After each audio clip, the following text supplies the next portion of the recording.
Debemos abordarlo en una forma muy detenida porque es muy importante. En San Juan 14, el verso de base, vamos a ver dos versos. En Juan 14, el verso 16, el verso 22.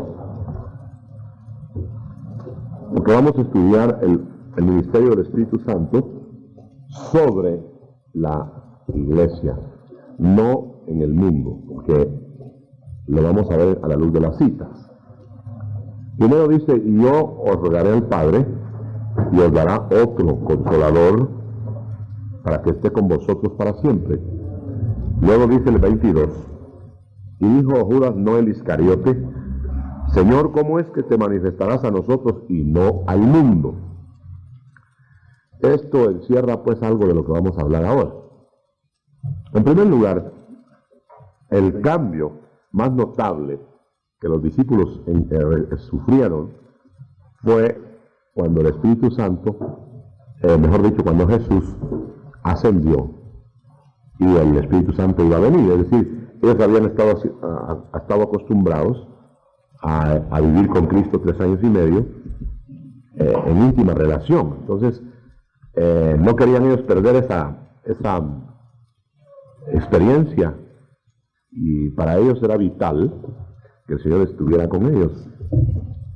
Es a la inversa como nos va a pasar a nosotros, que nosotros ahora estamos en la era del Espíritu Santo, y el cambio más notable que vamos a tener es cuando venga el otro, que es Jesús. Pero allá era Jesús el que estaba y vendría el otro, que era el Espíritu Santo. Entonces ellos sufrieron ese cambio, nosotros vamos a sufrir el otro cambio, solo que a la inversa. Pero cuando ellos se acostumbraron a la vida de Jesús con ellos, no querían el cambio. Les propuso el cambio el Señor, pero no lo querían, porque sabían lo que era que Jesús estuviera con ellos. De tal manera que Jesús con ellos era todo para ellos.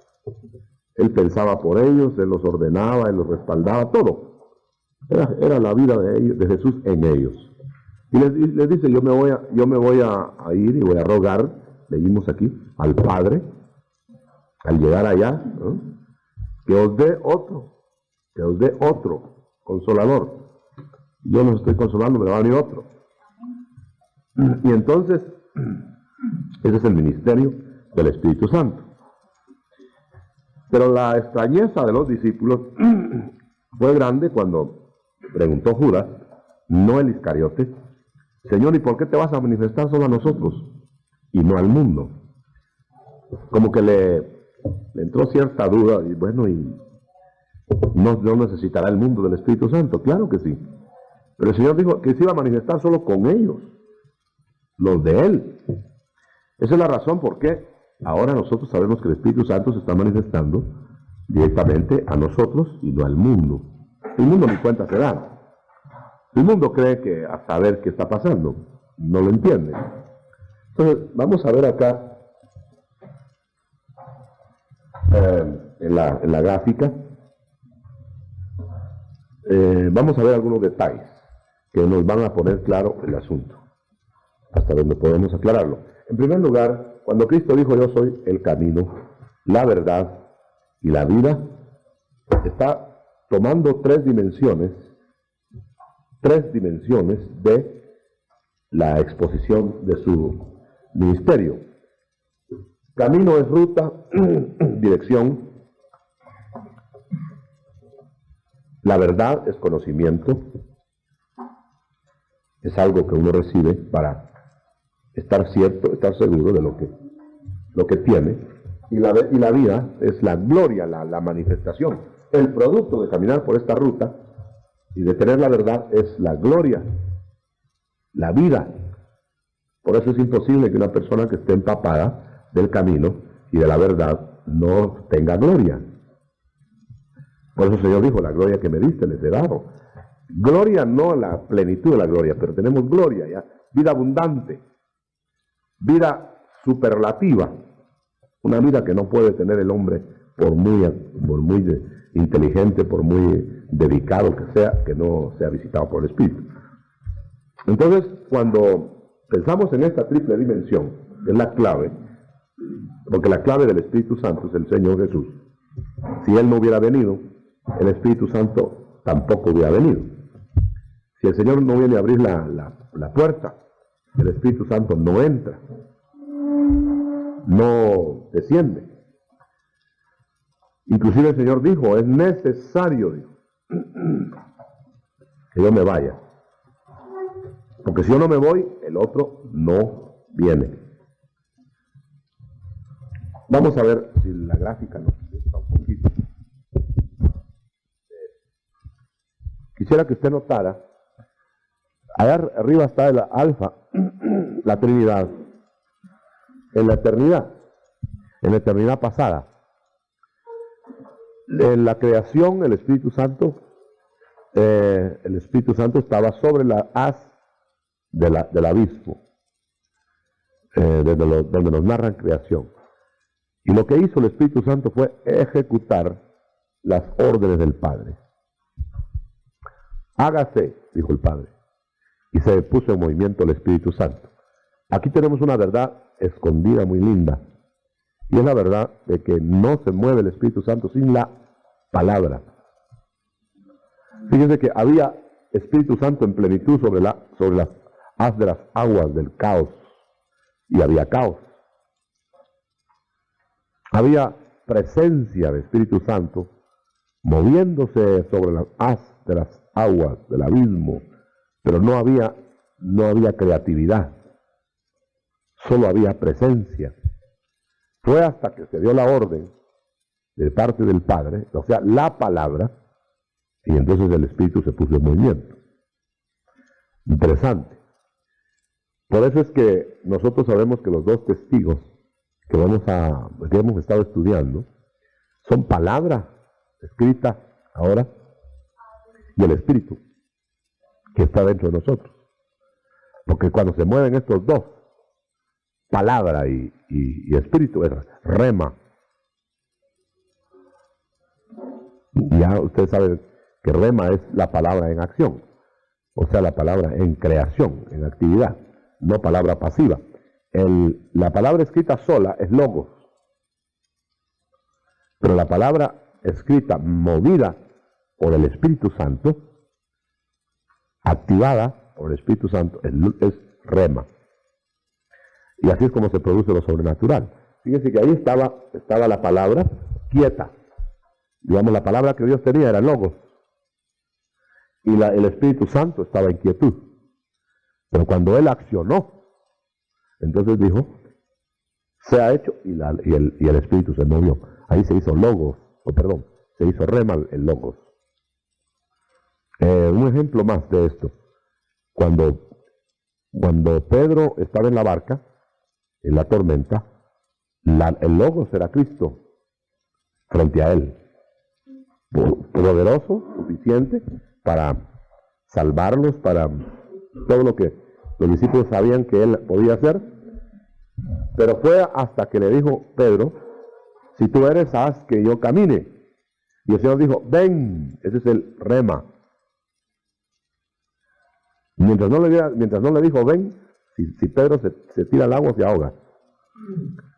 Pero cuando le dijo ven, caminó sobre las aguas. Hay que esperar el rema.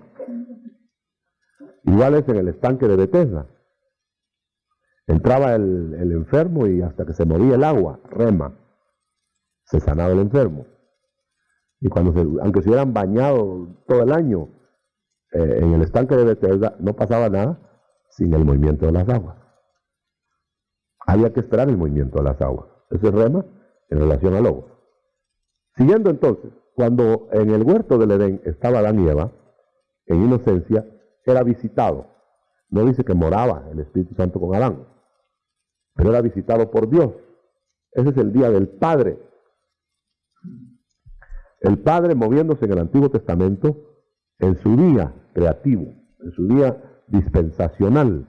Y entonces el Padre enviaba al Espíritu Santo de distintas maneras, de distintas formas, con distintos medios, Hebreos 1:1, y entonces el Espíritu Santo, ustedes ven una línea interrumpida ahí, esa línea así, indica al Espíritu Santo visitando. no quedándose, sino visitando. Y tocaba profetas, tocaba reyes, tocaba sacerdotes, tocaba lo que fuera, para utilizarlos en visitaciones del Espíritu. Y cuando se hizo el tabernáculo, entonces vino a reposar el Espíritu de Dios, la divinidad en el lugar santísimo. Pero todavía no era morada, era una especie de lugar de consulta. Lo mismo sucedió en el templo, aunque en cierta forma podríamos llamarle que estaba morando ahí, porque después de estas dos formas antiguo testamentarias de morar, de reposar, de quedarse ahí, vino la tercera forma, que es la forma de que ya no en el templo ni en el tabernáculo, sino en el cuerpo físico de Jesús. Y entonces tenemos el día de la encarnación, el ministerio del Señor, presencia física de Cristo. El Espíritu Santo entonces descendió para habitar en Jesús, en el cuerpo físico de Jesús. Y el Espíritu Santo estaba con él, en él y acompañando a los discípulos, pero ninguno de los discípulos en este tiempo, en este espacio, estaba ungido. Ninguno de los discípulos estaba en posesión del Espíritu Santo. Luego viene la era o el día del Hijo exaltado. Usted sabe que mientras estuvo acá, el Señor no pudo dar a nadie el Espíritu Santo. Pero él lo tenía en plenitud y estaba haciendo un ministerio grande. Desde la Pascua, Cristo es la Pascua. Y entonces viene, es ahí donde nos halla el momento que hemos leído en la palabra. El momento que hemos leído es, yo rogaré al Padre y os dará otro consolador para que esté con vosotros para siempre. Va a haber un cambio. Este es el que estamos estudiando, esto es rojo.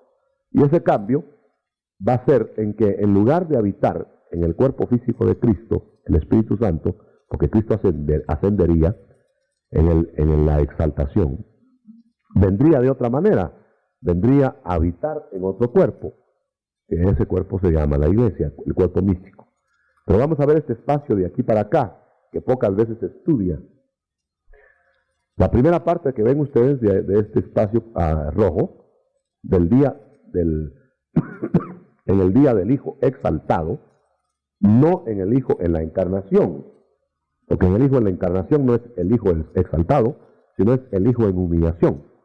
O sea, que a pesar de que era ungido con toda la plenitud del Espíritu y estaba en la tierra, no estaba glorificado. Entonces por eso el Señor se cansaba y tenía que descansar y dormir aquí.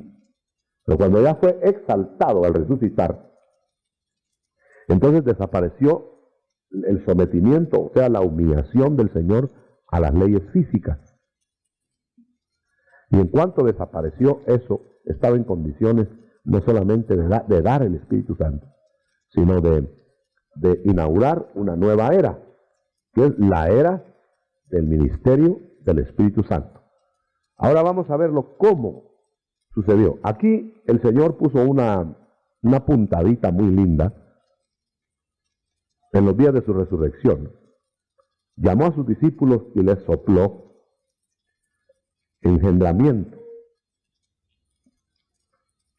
El Cristo exaltado ahora podía decirles: tomad, recibid el Espíritu Santo. Y lo hizo en el capítulo 21 de San Juan, lo lee usted, y les da el Espíritu Santo. Ahora los discípulos ya no son sencillamente acompañantes del Espíritu, ya no está el Espíritu Santo con ellos, sino que ahora está en ellos, ¿verdad? Está preparándolos para una experiencia maravillosa que vendría después, que es el Espíritu Santo sobre ellos. Entonces los iba a envolver. Primero los envolvió con el Espíritu Santo exteriormente, el Espíritu Santo con los discípulos. Cuando el Señor estaba, se movía alrededor de ellos y los envolvía con el Espíritu Santo, pero no había visitación interna, no había experiencia mística personal del Espíritu.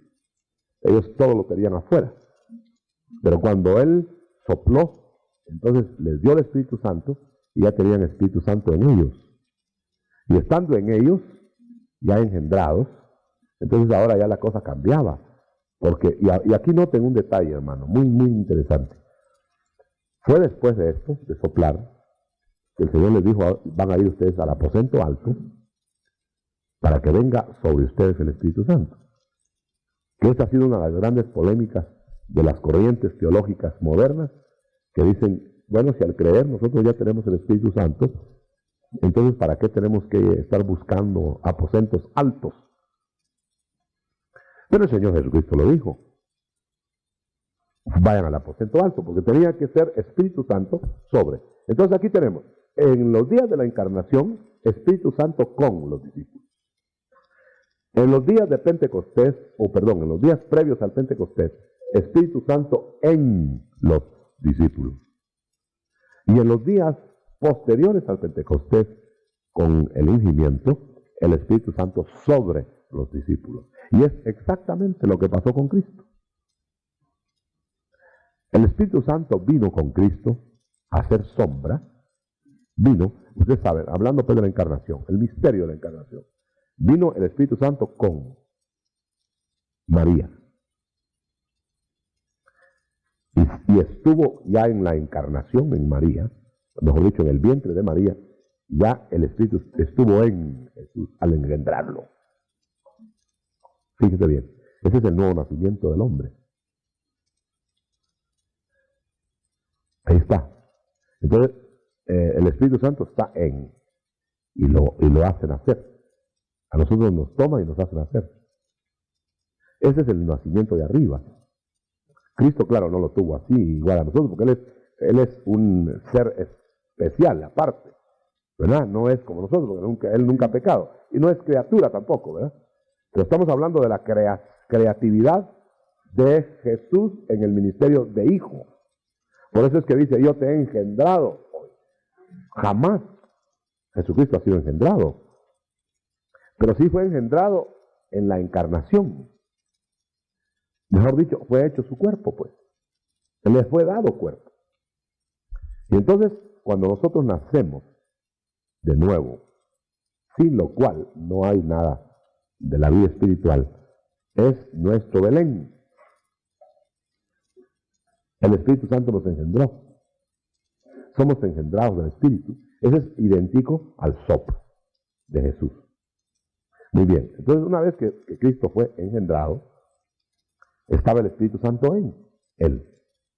Y fue llevado al Jordán, en donde fue bautizado con agua, o en agua. Y nosotros también, después de ser engendrados, tenemos que llegar a nuestro Jordán y ser bautizados en agua. No puede haber bautismo antes del engendramiento. Por eso es que no puede haber bautismo de niños. Muy bien. Pero luego después de ser engendrado, de ser bautizado en agua, el Señor bajó el Espíritu Santo sobre él. Ese es el ungimiento. Entonces, póngalo usted a nivel de nosotros, es igual. Engendrados, bautizados en agua, ungidos, y luego ministerio. Y el Señor hizo ministerio.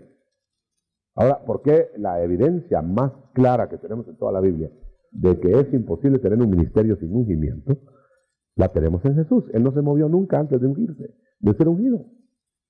No hizo más que enseñar. Es lo más que puede hacer la persona que no es ungida. Tener luz, de alguna manera, y enseña. Y ahí tenemos aún inclusive grandes maestros, pero grandes maestros, iluminados del Señor, que tienen el Espíritu en ellos, dando grandes cátedras doctas, como Jesús a los 12 años, enseñando maravillas, y hasta uno aprende de ellos, hermano. Digo hasta uno de ungido, pues. Pero más de eso no pueden hacer. ¿Se recuerda cuando el Señor, el paréntesis del Señor a los 12 años? Ustedes no leen ahí que el Señor entró esa vez al templo a hacer maravillas, milagros, prodigios y a enseñar. Él sencillamente entró a dejar perplejos de la luz que tenía a los doctores de la ley.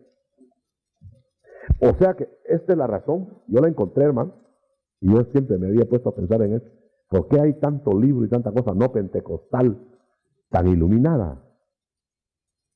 Y hasta nos dan clase a nosotros de ortodoxia y de todo lo demás. Y esa es la razón. El Señor, entonces, en los días previos al Jordán, se estuvo empapando de la luz divina, como puede empaparse cualquier ministro, cualquier persona cristiana que tiene el Espíritu en él, y puede abarcar ese campo. Tenemos grandes, prominentes hombres, hermano, que tienen unas luces que se quedan asombrados, pero son resultado del Espíritu Santo en ellos. Pero jamás van a poder tener un ministerio sobrenatural. Tenemos grandes hombres que andan por el mundo entero llenando estadios y dando grandes conferencias, pero jamás tienen una manifestación sobrenatural. Son gente que se queda en esa fase. Muy bien, entonces sigamos avanzando. Después de que el Señor ministró y a nosotros estamos haciendo el paralelo, entonces viene la ascensión. La ascensión es paralelo a nosotros al arrebatamiento. Vamos a ser llevados. Fíjense que en nosotros se va a repetir exactamente lo que sucedió en Cristo. Y después que ascienda y nosotros seamos arrebatados, ¿qué va a pasar? Que Él se va a casar y nosotros nos vamos a casar también. Él se va a casar y nosotros nos vamos a casar también. Igual. Y después vamos a estar en fiesta de arriba y Él en fiesta también. Y después va a venir y nosotros también. Y va a estar en el milenio y nosotros también. Es un paralelo, hermano. Yo no sé por qué la gente se empecina en negar el bautismo con el Espíritu Santo. Si el bautismo con el Espíritu Santo es uno de los pasos que Cristo dio. Y hay quien dice, no, yo no lo necesito.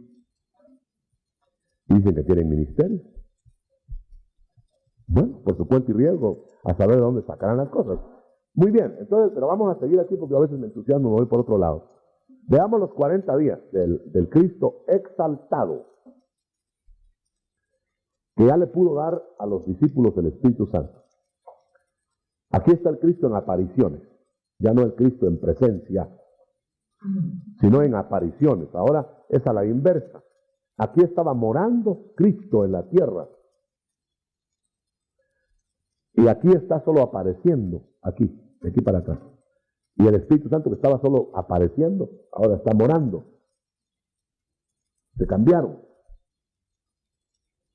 Muy bien. Ahora, en estos 40 días, ¿qué sucedió? Que el Espíritu Santo, o mejor dicho, Cristo exaltado, enseñó a los discípulos lo que habría en esta era. Y por eso es que los finales de los evangelios nosotros los podemos tomar como metidos de este lado, y no en el lado del Antiguo Testamento. O mejor dicho, en el lado del Antiguo Testamento y no del Nuevo Pacto. Podemos abarcar inclusive del Nuevo Pacto las partes finales de los evangelios donde se narra el Cristo resucitado. Ustedes van a ver que ahí empieza el hablar, ya no habla localmente, sino que ya habla ir por todo el mundo. Antes había dicho, vayan solo a Israel. Y empieza a decir cosas de tipo universal. Ya es el Cristo que pierde su nacionalidad y se convierte en un Cristo universal. Y empieza a llamar a sus discípulos. Ahora noten otra cosa. Este ministerio de acá para adelante es exclusivo de los suyos. Ahí ya no se prodigó a ningún impío. En los 40 días. Ahí no saludó siquiera a nadie en la calle porque ni lo miraban. Se hizo invisible a la gente de la calle. Porque no es que los llevaba aparte y allá se les aparecía. No, él se aparecía donde él deseaba aparecerse, aún frente al palacio de Herodes. Y posiblemente, déjenme imaginarlo, posiblemente la gente que miraba al grupo de discípulos parados allá hablando con alguien. Y eso están hablando solos. ¿Qué pasará? ¿Y qué era? Que estaban hablando con Jesús. Pero los discípulos lo miraban y los otros no lo miraban. Es muy interesante eso. Fíjense, hermano, que nadie se dio cuenta, aparte de la media cuenta que se dieron los soldados en la tumba, nadie se dio cuenta de Jesús resucitado. Solo los suyos. Y los andaba siguiendo, porque estaban dispersos. Fue a alcanzar a... Déjenme que hable algo del ministerio de los 40 días, porque tiene que ver con el ministerio del Espíritu Santo. Porque Cristo exaltado es la manera como Cristo se mueve ahora y más todavía, pero solamente que cambiando ya del Cristo humillado al Cristo exaltado. Es decir que, por ejemplo, el libro de los Hechos es realizado a través del Cristo exaltado.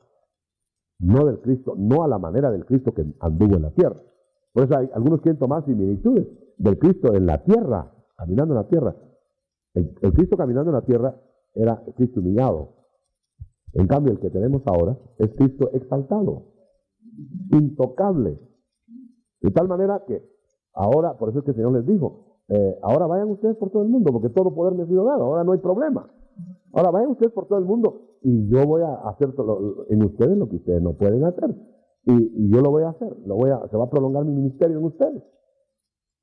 Pero nótelo bien, que es un Cristo exaltado.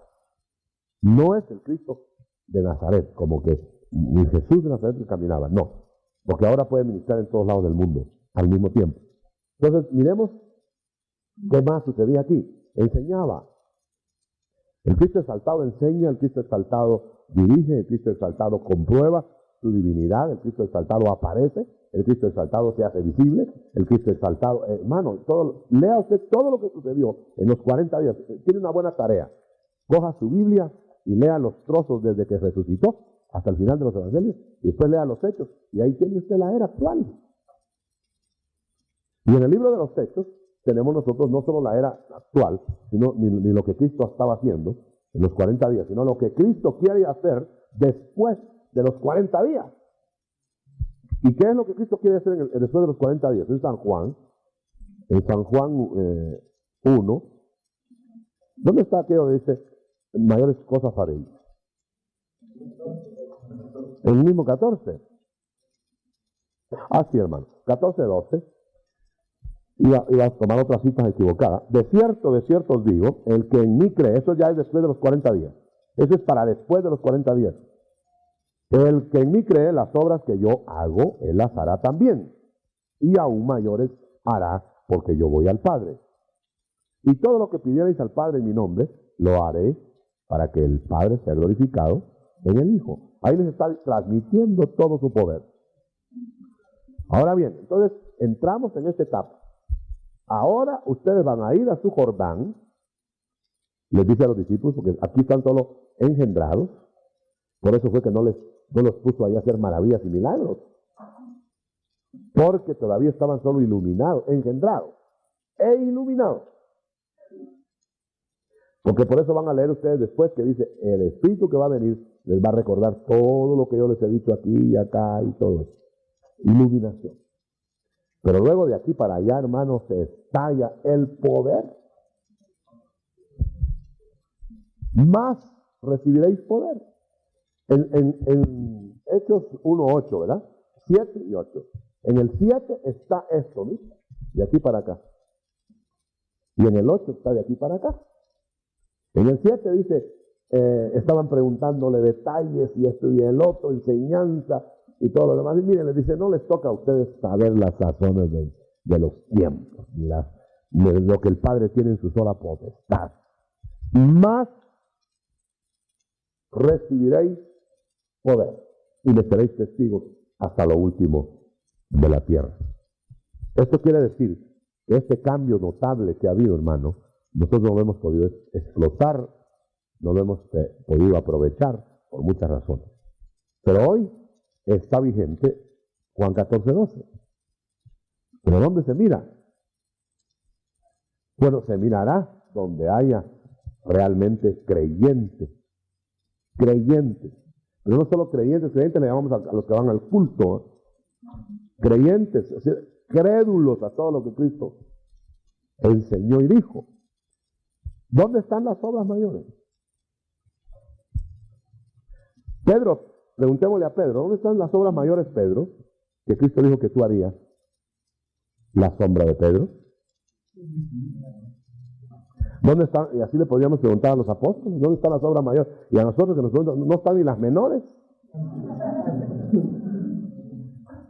Fíjense, imagínense cómo estaremos de rezagados. Si está diciendo aquí de una vez claro, miren que en mí cree las obras que yo hago, ese es el mínimo. Él las hará y aún mayores. hará. No están siquiera las mínimas. Cuando yo leo y me asombro y me asusto, cuando leo en 1 Corintios, leo lo siguiente, 1 Corintios 12, y yo lo leo, hermano, y me quedo estático y digo yo, caramba, qué cosa que hemos perdido nosotros. En 1 Corintios 12, del 27 al 31, dice, vosotros pues, hablando ya de esta era, de esta Jordán para acá, dice, vosotros sois el cuerpo de Cristo y miembros en particular cada uno. Y a unos puso Dios en la iglesia, oiga bien, hermano, por favor, y a unos puso Dios en la iglesia, primeramente apóstoles. ¿Dónde están? Y cuando aparece algún pobre apóstol por ahí, se burlan de él. Yo nunca había recibido tanta burla como ahora. Gloria a Dios. Y burla hasta de gente cercana. No de los que están aquí. Y yo digo dentro de mí, pues, gloria a Dios. Y mire, hermano, y nunca jamás se me había sido confirmado tan evidentemente lo que está sucediendo como ahora. De todos lados, ayer recibí una confirmación de un hermano que había visto todo esto cuando el templo estaba chiquito. Y unas cosas como el Señor mandándome decir, mira, están burlando aquí, mira, pero es cierto, mira esto, mira. Y estoy que me siento tiburón. En medio de las burlas. Fíjense, no que me gusta que se burlen de mí, nunca me ha gustado. Pero yo me agacho y digo, bueno, Señor, y llega el Señor y me dice, no te. Porque mire qué dice acá, hermano. Puso en la iglesia apóstoles. Y luego dice, y también profetas. ¿Y dónde están? Por ahí están apareciendo. Ahí está uno ya. y también se están burlando de mi hermano. Menos mal que aguantamos, ¿no, hermano? Se están burlando, hermano. Y les digo una cosa, asómbrense. Los burladores están recibiendo retribución inmediata.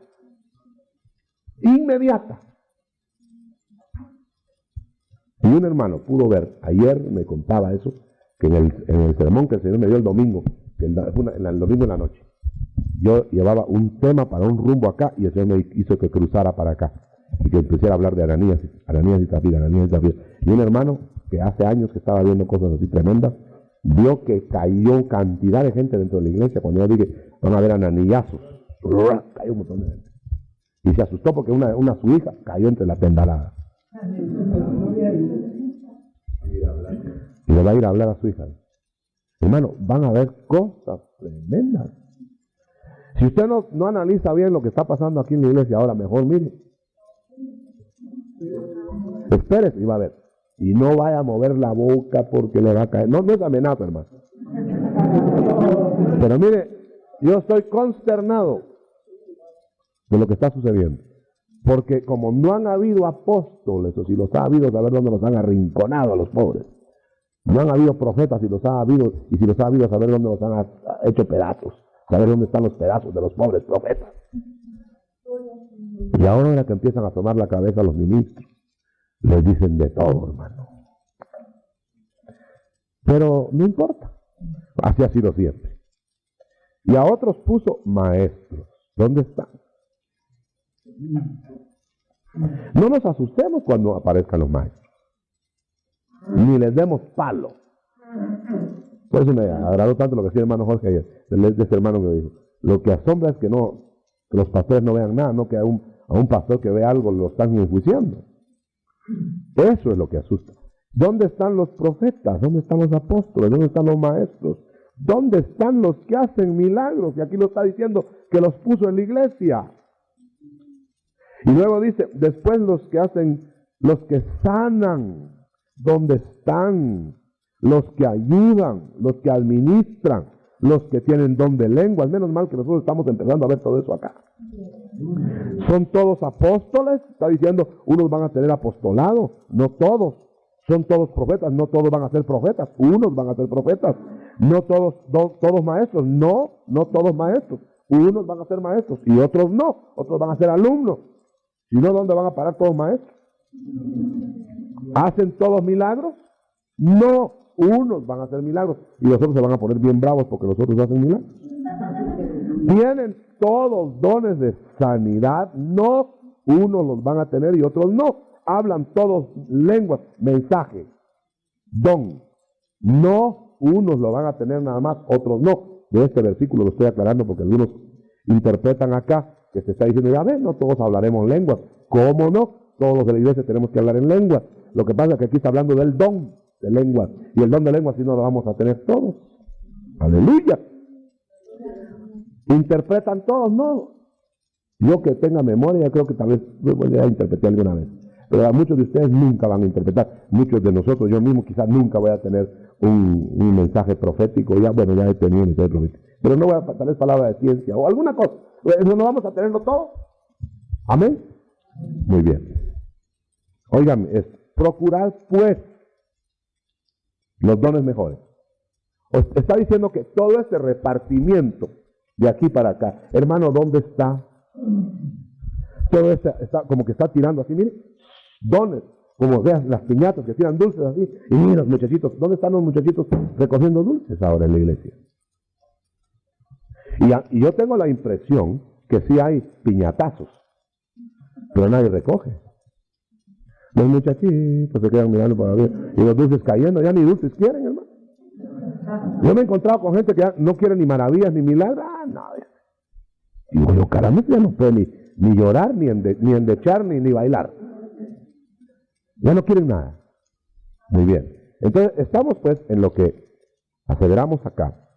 De tal manera que cuando esto suceda, esta repartición de maravillas y de dones suceda, es la dispensación del Espíritu Santo en el nuevo pacto. Ahora note que el nuevo pacto enmarca esta área, no otra. Por eso no podemos atribuir cosas de allá para acá, sino solo como ejemplo. Y cosas de acá para acá, sino solo como ejemplo. Porque esto es lo que a nosotros nos corresponde. Por eso el Señor a mí me habló una vez, antes de que termine de decir eso, me habló una vez cuando a mí me gustaba mucho hacer figuras del Antiguo Testamento. Me enseñó muchas figuras el Señor del Antiguo Testamento y me gustaba predicar antes. Antiguo Testamento. Y que David, y que Jonatán, y que no sé, qué lindo, y la iglesia, qué lindo. Pero veía que la iglesia no se profundizaba. Y qué linda las figuras, ya hasta era de hacer esquemas. Y hermano, y entonces el Señor me habló. Y me dijo que me metiera en el Nuevo Testamento. Ay, a mí no me gustaba porque les encontraba más difícil enseñarlo. Entonces el Señor me puso este ejemplo. Y me dijo, yo he dado un reglamento para tu casa. ¿Cómo debe estar tu casa? Y he dado reglamentos a las otras casas vecinas. ¿Por qué estás estudiando en tu casa los reglamentos de las casas vecinas?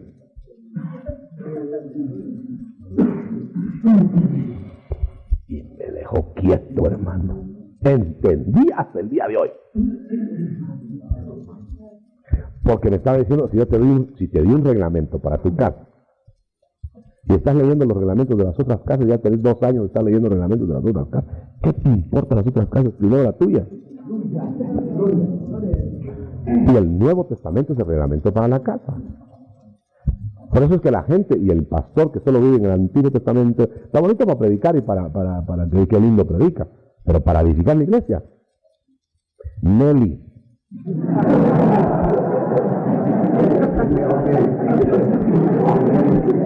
Perdonen, hermanos, pero porque hermanos, y las cartas directas para la iglesia son las epístolas. Lo que le pasó a David puede ser aplicado o no a la iglesia, pero lo que dice Pablo para la iglesia, eso es todo para la iglesia.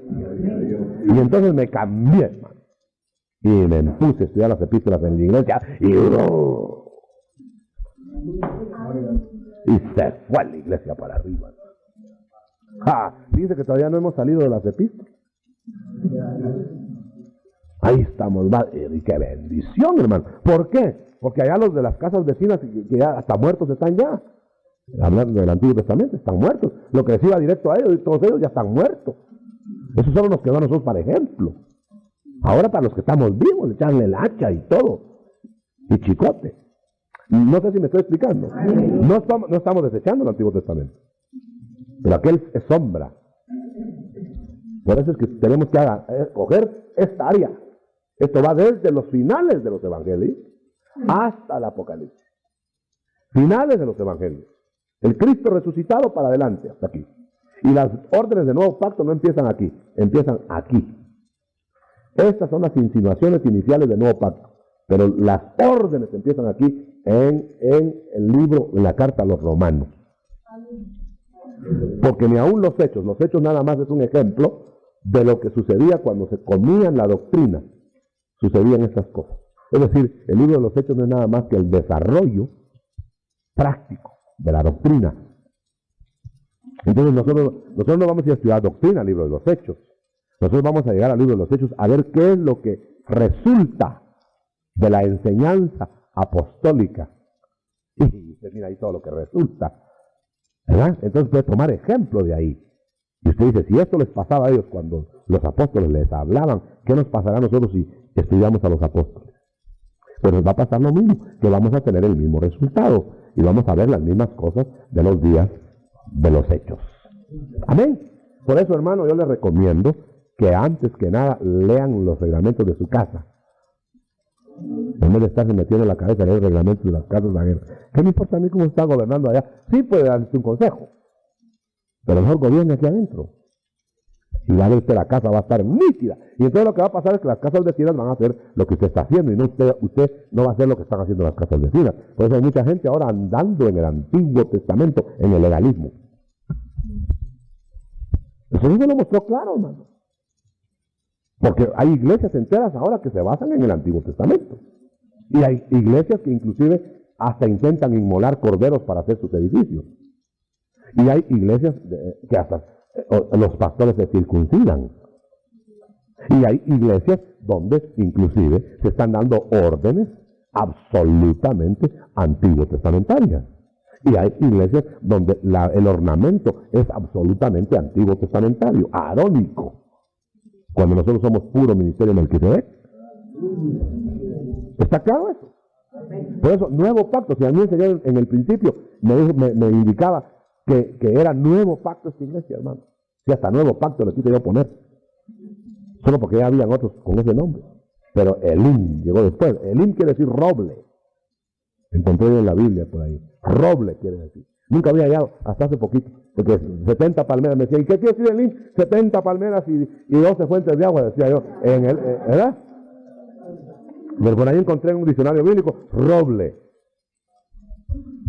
Macizo así que se vengan para adelante. Y aquí van a encontrar roblazos. Aleluya. Bueno, mire hermano, entonces luego entran al reino, ¿verdad? Después viene la ascensión de la iglesia. Y después de la ascensión de la iglesia, vendrá otra vez la presencia física de Cristo. Y vendrá el Pentecostés israelita, que es el descendimiento del Espíritu Santo sobre ellos, según Joel, para que entren al reino. Y después, al final de todo esto, entrarás a la eternidad para que se cierre de alfa a omega, y la morada universal del Espíritu Santo y de la Trinidad será todo en todos. Ahí termina el esquema. Pero yo quisiera dejar con ustedes inmediatamente algunos detalles que todavía tenemos tiempo. Esto es muy importante, esto se compagina mucho con el tema que el hermano Jorge está tocando, con los temas que está tocando. Como que estamos concordes, pues, ¿verdad? Y estamos haciendo una introducción y después detallísticamente vamos a abordar las cosas. Mire conmigo, por favor, en el capítulo 14 de San Juan. Yo quiero que usted note que el capítulo 14, 15, 16 y 17 de San Juan, esos capítulos, son el lugar santísimo de la Biblia. Así le llaman los teólogos. Y le voy a decir la razón. El Señor Jesús, cuando ya iba a la cruz, en esos capítulos, llevó a sus discípulos al aposento de la cena, al cenáculo. Y en el cenáculo les dio las revelaciones más profundas que jamás recibieron. Ahí no hubo tiempo para ministrar, poner manos, ni orar por enfermos, ni nada. Sencillamente volcó las enseñanzas más profundas, pero profundísimas. Que el que logra descifrar por el Espíritu los capítulos 14 al 17, hermano, entró al lugar santísimo. Es tremendo. A tal grado que los mismos discípulos estaban asombrados. Ellos estaban acostumbrados a que les hablara en parábolas y esto y el otro, y levantar a muertos y todo lo demás, pero cuando empezó a hablar de la era que venía, se asombraron.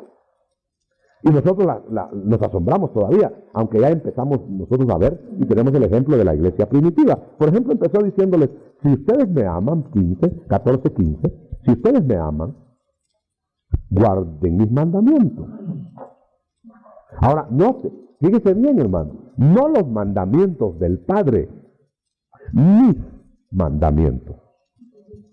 O sea, que nosotros no somos testigos de Jehová. Somos testigos de Jesús. Y sin dejar de ser de Jehová. Porque el que tiene al Hijo tiene al Padre. ¡Aleluya! ¿Verdad? Entonces los falsos testigos de Jehová ahora dicen, no, nosotros tenemos al Padre. Pues el que dice que solo tiene al Padre, ni tiene al Padre, ni tiene al Hijo. El que dice que tiene al Hijo, tiene al Padre. ¡Aleluya! Si me amáis, si me amáis. No dice, si amáis a Dios. Si me amáis.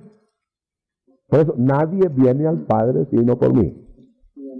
Por eso es que el que odia a Jesús, a Jesucristo, pues de hecho odia al Padre, aunque diga que tiene a Dios y quiere a Dios. Guardad mis mandamientos. La evidencia exclusiva de fondo, hay otras formas, pero la exclusiva evidencia de fondo de amar a Jesucristo es obedecerle. El que dice que le ama y no le obedece, ese es cantor de amores del diente al labio. Y cuando me améis guardando mi palabra, estoy interpretando, parafraseando, verso 16, yo, fíjense bien, hermano, cómo diferencia a las personas de la Trinidad. Yo rogaré al Padre y Él os dará otro consolador para que esté con vosotros para siempre. Aquí viene un detalle. Entonces es primero tener al Hijo y amarlo para ser ungido. Una verdad que van a temblar muchos de hoy, porque hay un montón de gente recibiendo bautismos, entre comillas, ungimientos, sin amar siquiera al Hijo, sin amarlo, sin obedecerle, sin comprenderlo, sin convertirse, sin ser engendrados. ¿De dónde van a tener ungimiento? Del otro que hay en el mundo. Hay mucha falsedad. Definitivamente podemos dejar sentado que nadie que no haya sido engendrado, nadie que no haya sido engendrado puede ser bautizado con el Espíritu Santo. Definitivamente. Hay una doctrina bien gruesa hoy día que parece que cualquier persona como usted llega y empieza a hablar en lengua en ciertos grupos. Descártelo. Porque si fueron engendrados, aunque sea un segundo antes, sí es posible. Como Cornelio. Cornelio fue engendrado en la misma reunión y en la misma reunión fue ungido. O sea que en una misma reunión se puede convertir a alguien y ahí mismo ser bautizado con el Espíritu Santo. Pero nadie puede ser bautizado con el Espíritu Santo sin haber sido engendrado del Espíritu. El Espíritu de verdad, etcétera, empieza a hablar ahí. Y dice, el cual el mundo, verso 17, no puede recibir. Porque, mire, oiga, la aseveración que acabamos de leer. El cual el mundo no puede recibir. Entonces lo que está recibiendo el mundo no es de Dios. No digamos el mundo porque tal vez no suena muy claro. Lo que están recibiendo los mundanos no es de Dios. Muy bien. Entonces, porque no lo ven ni lo conocen, pero vosotros lo conocéis, porque mora con vosotros. A esa altura que estaba hablando, todavía no estaba en ellos, por eso le dice, mora con vosotros, pero estará en vosotros. Cuando sopló, lo puso en ellos. Les está anticipando, no está todavía en ustedes, pero va a estar en ustedes. Ahora está con ustedes. No os dejaré huérfanos, y empieza a hablar. El mundo ya no me verá más, etc. Vamos al verso 21. El que tiene mis mandamientos y los guarda, fíjese, es el que me ama. Y el que me ama será amado por mi Padre, y yo le amaré y me manifestaré a él. Otro punto importantísimo. Si es imposible que las manifestaciones sobrenaturales y tremendas sean del Espíritu en una gente que no es de Cristo. Me estaban contando anoche de una persona que ha ido a la India y que ha ido a todos lados. Manifestaciones tan tremendas, que es increíbles. Materializaciones de hasta de anillos en las manos y cosas por el estilo. Cosas extraordinarias, pero que no son de Dios, ni del Espíritu. ¿Por qué? Porque aquí dice claramente que es el que tiene sus mandamientos, los mandamientos de Jesús, y los guarda, el que le ama y el que se le va a manifestar. Aunque le apareciera alguien, a esta persona que no ama a Jesús, que no es de Jesús, si le aparece a alguien como que fuera Jesús, no es Jesús. Aquí podemos entonces analizar a la luz de este versículo las apariciones de ciertos lugares en Europa o en el Santuario de Guadalupe, para no mencionar nombres, ¿no? Pero aquí está claro, hermano, que habrá manifestaciones para gente que no es de Jesús, pero ¿de quiénes serán? ¿De quién serán? El Señor no puede colaborar en eso. El Espíritu Santo no puede poner semejantes imágenes y apariciones. Y es posible que el enemigo sí lo haga, para confusión de la gente de Jesús. Capítulo 14, 22. Le dijo entonces Judas, no el Iscariote. Hace ese paréntesis para aclararlo, porque el Iscariote nunca preguntó nada. Por eso tengan cuidado los que nunca preguntan.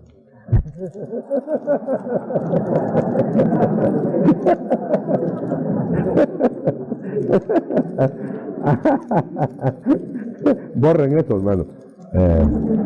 Pero recuérdenlo. Vamos a ver. Le dijo Judas, no el Iscariote: Señor, ¿cómo es que te manifestarás a nosotros y no al mundo? Entonces el Señor respondió: el que me ama, mi palabra guardará, y mi Padre le amará, y vendremos a él y haremos morada con él. En cambio dice, el que no me ama no guarda mi palabra, y la palabra que habéis oído no es mía, sino del Padre que me envió. En otras palabras, ¿qué tendría que venir a hacer el Padre con el que no lo ama? En cambio, el que le ame no solamente lo va a visitar, no solamente me voy a manifestar, como decía en el 21, sino que vendremos con el Padre, y haremos morada. Hermano, si esa oferta ya no suena con todo el corazón, ya no hay cuál. Y entonces agrega el Señor y dice, oiga bien, hermano, esto. Más, verso 26, el Consolador, el Espíritu Santo, a quien el Padre enviará en mi nombre, Él os enseñará todas las cosas y os recordará todo lo que yo os he dicho. Vamos a dejar hasta ahí, porque en el próximo día vamos a tener un estudio relativo directamente al orden y a lo que abarca el Espíritu Santo en el terreno de la docencia, en el terreno de las manifestaciones, en el terreno de todas las glorificaciones de Cristo. Y como lo que estamos estudiando y lo que estamos viendo es propiamente el ministerio del Espíritu Santo en su era actual, entonces nos vamos a concentrar en esta área, ya sin ver estos otros detalles alrededor. Pero ahora que queríamos poner este panorama, para que usted se dé cuenta de la importancia, y con eso cierro, de entender los reglamentos de la casa antes de estar en otras dispensaciones y en otros pactos.